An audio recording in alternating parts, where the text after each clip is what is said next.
Hello dear student, this is 11th standard Gujarati lesson 17.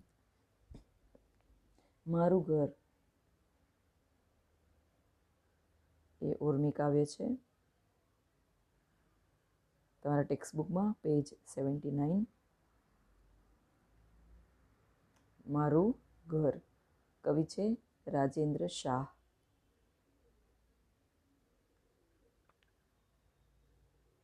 This is your lesson. મારું ઘર. It's a poem. It is on page 79. And let us see કવિ રાજેન્દ્ર શાહ એમનો પરિચય.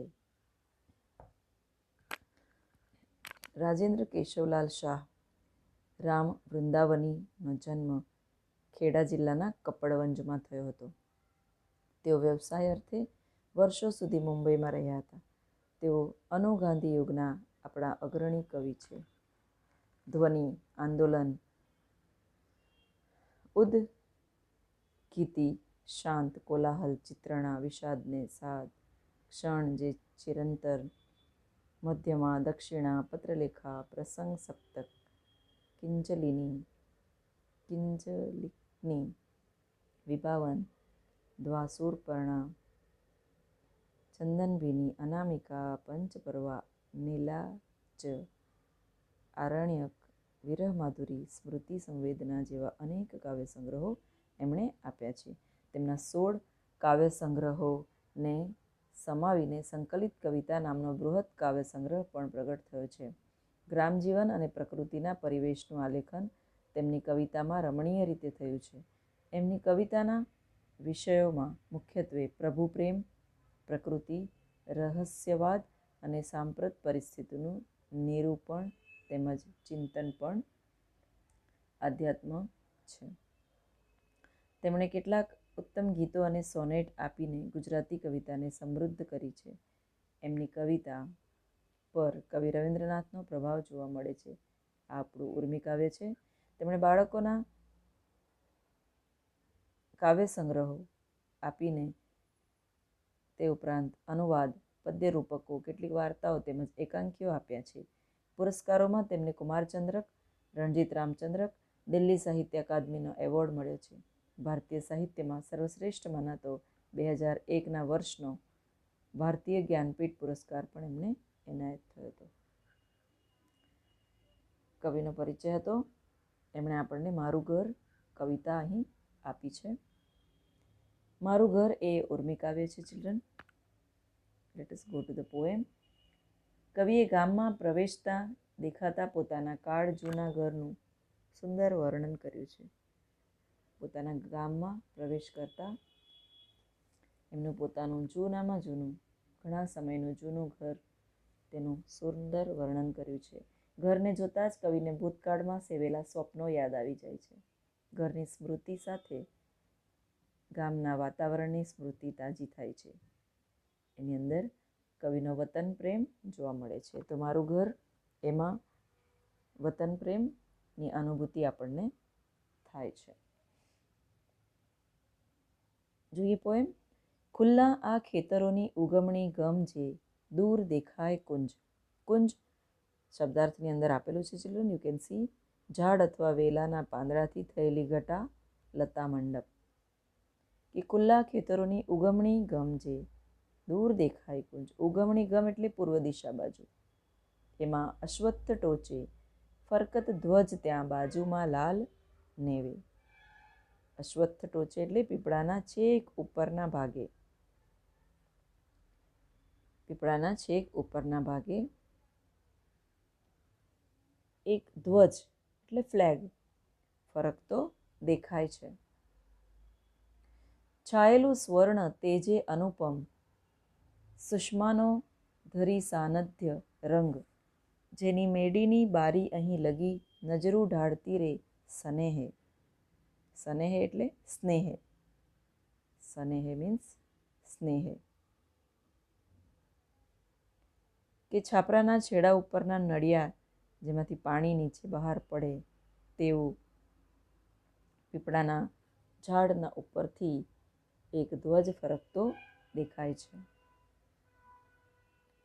સ્વર્ણ એટલે સોના જેવું, અને છાયેલું એટલે ઢંકાયેલું.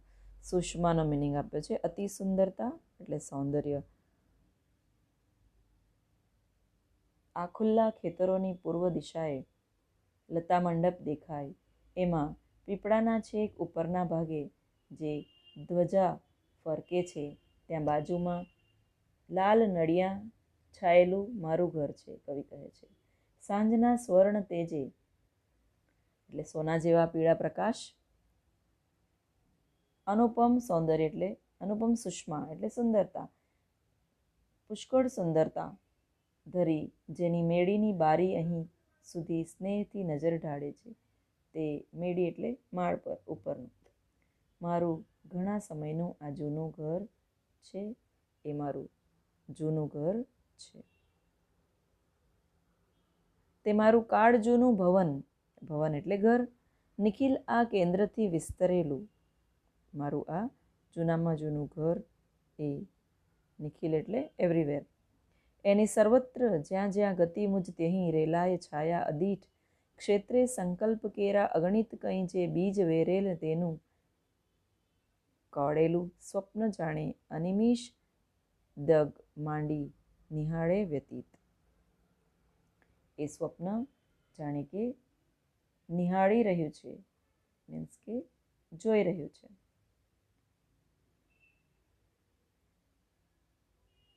જ્યાં જ્યાં મારી ગતિ, મારો પ્રવેશ મેળવવા ગયો, ત્યાં ત્યાં એની સર્વત્ર નહીં દેખાતી છાયા રેલાય છે. અને બધા જ સ્થાને સંકલ્પના અગણિત બીજ વેરેલા સપના, એટલે જ્યાં જે ઈચ્છાઓ કરી અને તે જ ઈચ્છાઓ મને ફળી, તે જાણે આ મારું ઘર મને નિહાળી રહ્યું છે, એટલે મને જોઈ રહ્યું છે.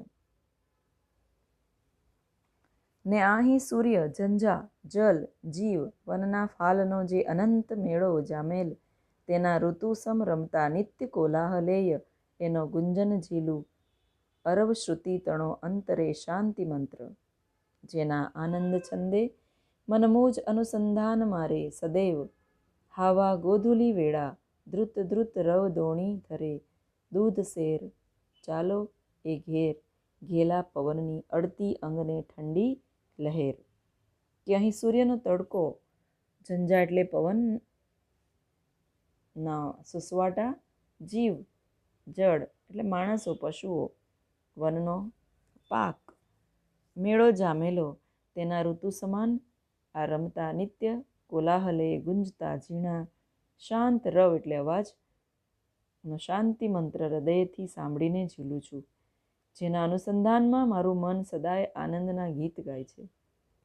હવે ગોધુલી સમયે એટલે ગાયોના સાંજે ઘરે પાછા ફરવાનો સમય. સવારે ગાયો ચરવા જાય, સાંજે પાછી ફરે, એને સાંજના સમયને ગોધુલી સમય કહેવામાં આવે.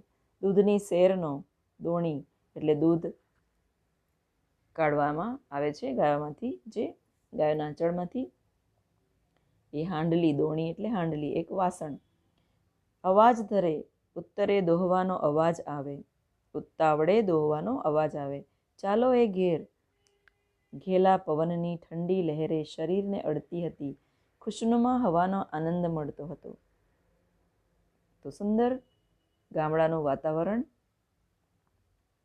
એ આ કાવ્યની અંદર પ્રસ્તુત કર્યું છે. કવિનું કહેવાનું છે, મારું ઘર, જે ટાઇટલ આપ્યું છે કે દુનિયામાં સૌથી સુંદર મારું ઘર છે. દુનિયાના ગમે તે છેડે જાઓ, સૌંદર્ય માણો એટલે એન્જોય કરો.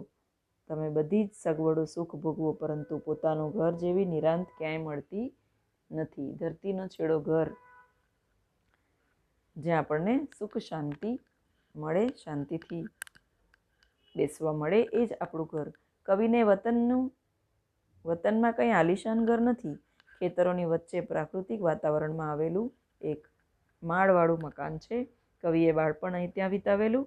આ ઘરમાંથી કવિએ અનેક સંકલ્પ કરેલા અને એ સંકલ્પો પૂરા કરવા માટે એ અનેક સ્થળે ગયેલા, એ સપનો પૂરા થયેલા, તેને કવિ અનિમેષ નજરે જોઈ રહેલા કે આ જ ઘરથી હું સપનો જોતો હતો અને એ સપનો મારા પૂરા થયા હતા.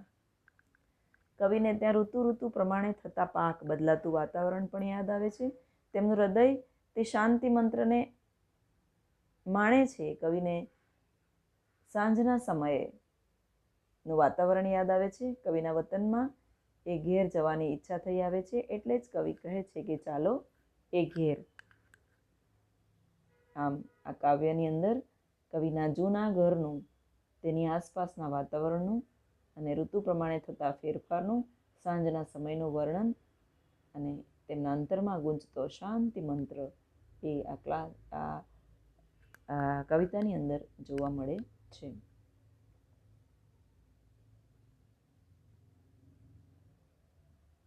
મારું ઘર, એની અંદર વ્યક્ત થતો વતન પ્રેમ, તો પોતાના વતનમાં જૂનું ઘરનું વર્ણન છે. નળિયાવાળું, મેડીવાળું ઘર પૂર્વ દિશામાં આવેલું છે. કવિનું બાળપણ ત્યાં પસાર થયું છે. પોતે અહીં અનેક સ્વપ્નો જોયેલા, અનેક સંકલ્પો કરેલા અને પૂરા પણ થયા. એ માટે કવિ આ ઘરને યાદ કરે છે. વતન પ્રેમ જોવા મળે છે એમની અંદર.